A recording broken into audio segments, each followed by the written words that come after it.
بسم الله الرحمن الرحيم والصلاة والسلام على أشرف المرسلين. Salam alaikum, bonjour tout le monde. Aujourd'hui, on va voir ensemble module mesure électrique et électronique. Nous avons chapitre numéro 1, généralité sur la mesure. Chapitre numéro 2, on va voir les erreurs de mesure. On va commencer par des petits rappels. Nous avons que l'erreur delta x égale AX moins XE. Sachant que x, c'est la valeur mesurée et XE, c'est la valeur exacte. On appelle ça l'erreur absolue. Donc, l'erreur absolue, c'est delta x égale x moins XE. X, c'est la valeur mesurée, XE, c'est la valeur exacte.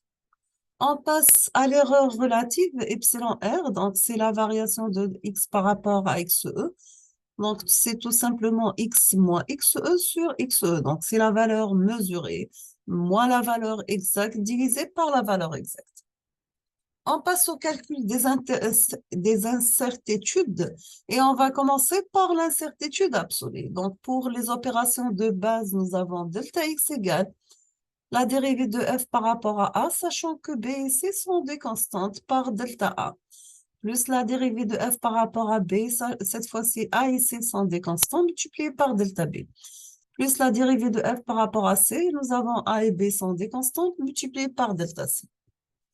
Pour l'incertitude relative, nous avons delta x par x, c'est la dérivée de f par rapport à a, sachant que b et c sont des constantes multipliées par delta a sur x, plus la dérivée de f par rapport à b, sachant que a et c sont des constantes multipliées par delta b sur x, plus la dérivée de f par rapport à c, sachant que a et b sont des constantes multipliées par delta c sur x. Pour la somme, si nous avons R égale à R1 plus R2, dans ce cas-là, delta R, ça sera delta R1 plus delta R2. Ou bien encore, delta R sur R, ça sera delta R1 plus delta R2 divisé par R1 plus R2. On passe maintenant à la différence.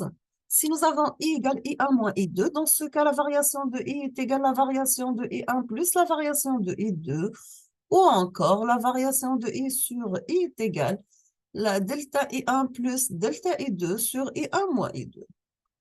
Ce qui concerne le produit, si nous avons U égale à R fois I, donc la tension c'est la résistance fois le courant, delta U, ça sera R delta I plus I delta R. Ou encore, delta U sur U, ça sera delta R sur R plus delta I sur I.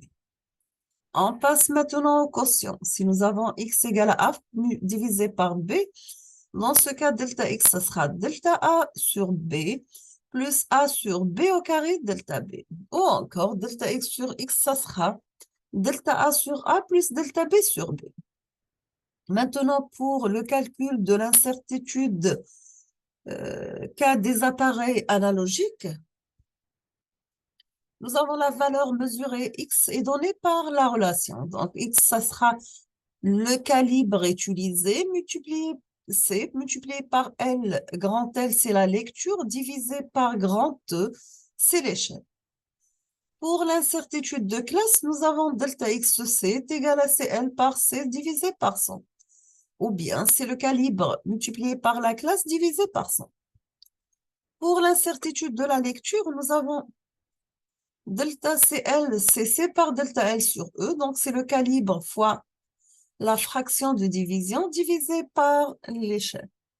On termine avec l'incertitude totale, donc dans ce cas delta XA, ça sera delta XC plus delta XL plus delta X par la méthode utilisée. On a terminé avec les appareils analogiques, on passe aux appareils numériques. Première méthode, nous avons delta X égale à plus ou moins X% par la lecture plus Y% par la gamme.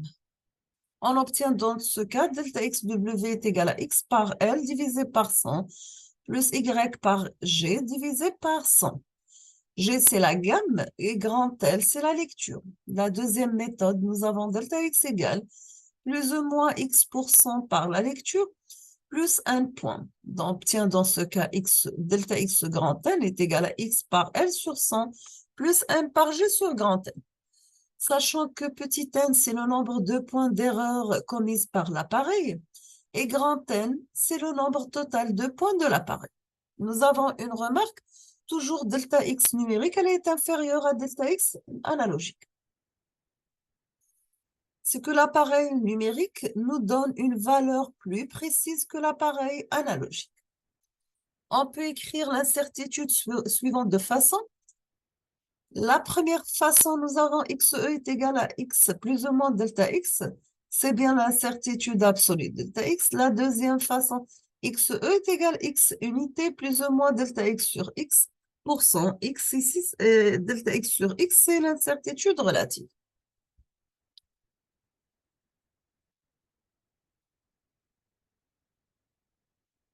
Maintenant, pour mesure des résistances, si on va commencer par les méthodes indirectes, première méthode, c'est bien appelé la méthode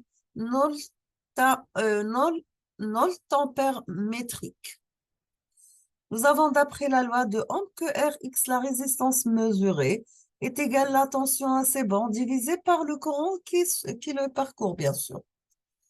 Voici un montage amont. Dans ce cas, R égale à U sur I avec R est égal petit r A plus Rx, sachant que R indice A, c'est la résistance interne de l'ampère-mètre. Dans ce cas, on aura Rx égale à grand R moins Ra est égal à U sur I moins Ra.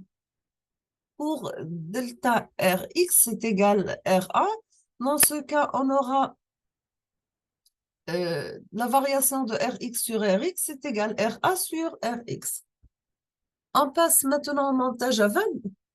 Nous avons pour R toujours est égal à U sur I, sachant que I dans ce cas est égal à IRX plus IV.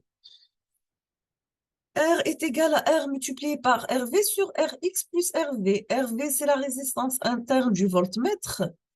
Et on va calculer l'incertitude absolue. Donc, delta Rx qui est égal à Rx carré divisé par Rx plus RV. Pour l'incertitude relative, on va utiliser la formule suivante. Nous avons delta Rx sur Rx est égal à Rx sur Rx plus RV. On passe deuxièmement la méthode de pont de Watson. Pour Rx est égal à R1 divisé par R2 multiplié par R. On va commencer par l'incertitude absolue. On aura dans ce cas delta Rx est égal la variation dérivée de Rx par rapport à R1, sachant que R2 et R sont des constantes par dR1, plus la dérivée de Rx sur R2, sachant que R1 et R sont des constantes par delta R2, plus la dérivée de Rx par rapport à R, sachant que R1 et R2 sont des constantes par delta R, est égal à R sur R2 par delta R1 plus moins R1 par R sur R2 au carré par delta R2 plus R1 sur R2 multiplié par delta R. Pour l'incertitude relative, nous avons que delta Rx sur Rx égale delta R1 sur R1 plus delta R2 sur R2 plus delta R sur R. Et voici la représentation des résistances. Vous avez R1 et Rx en série, R2 et R en série, R1 et Rx en parallèle avec R2 et R.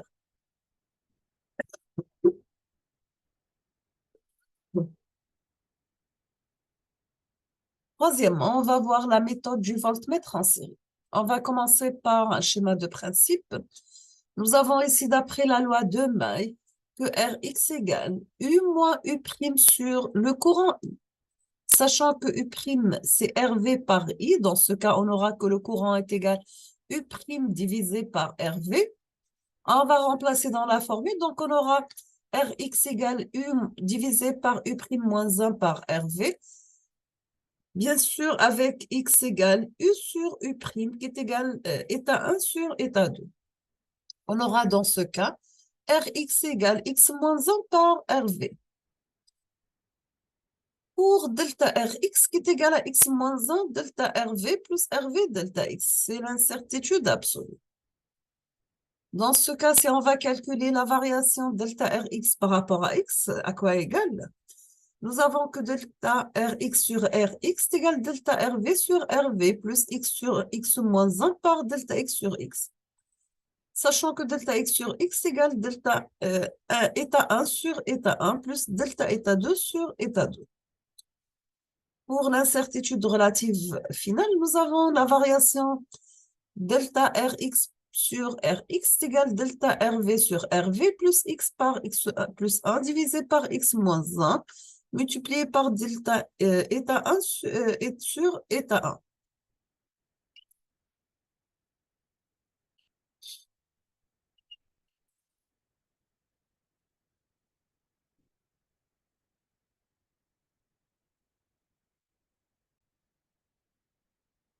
Donc, on va s'arrêter ici aujourd'hui. On termine la suite dans la prochaine vidéo, Inch'Allah. Merci beaucoup pour votre attention. Comme toujours, n'hésitez pas si vous avez des questions. Et à la prochaine vidéo, Inch'Allah. Merci beaucoup.